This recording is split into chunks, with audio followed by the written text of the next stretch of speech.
학원을 가기 위해 집을 나선 중학생 미림.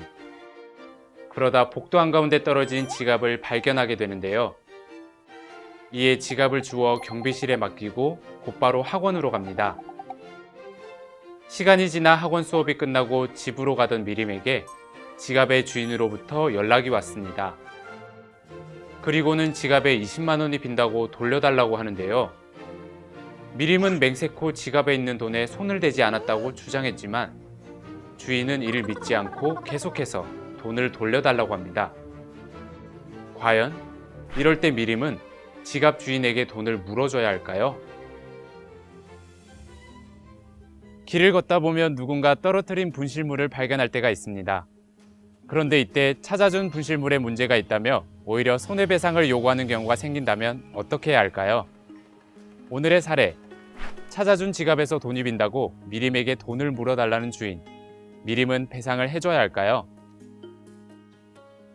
우선 형사적으로 볼 때 우리 형법 제360조 제1항은 유실물, 표리물 또는 타인의 점유를 이탈한 재물을 횡령한 자는 1년 이하의 징역이나 300만 원 이하의 벌금 등에 처한다라고 규정하고 있습니다.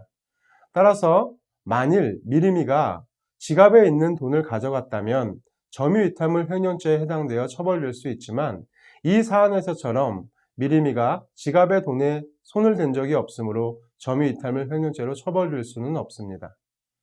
민사적으로 볼 때 우리 민사소송에 있어서 입증 책임은 주장을 하는 원고가 부담하는 것이 원칙입니다. 따라서 주인이 미림이에게 지갑의 돈을 청구하기 위해서는 미림이가 지갑에 돈을 가져갔다는 점을 입증하여야 하는데 미림이가 지갑에 돈을 가져가지 않은 이상 주인은 미림이가 돈을 가져갔다는 점에 대해서 입증할 방법이 없고 따라서 미림이는 지갑 주인에게 돈을 물어주지 않아도 된다고 판단됩니다.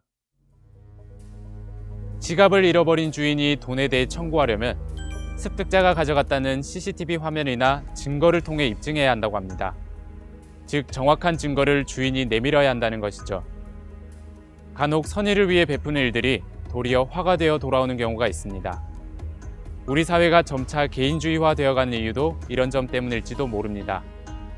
더 건강하고 맑은 사회를 위한 노력, 호의를 감사함으로 받아들이는 마음이 필요한 것 같습니다.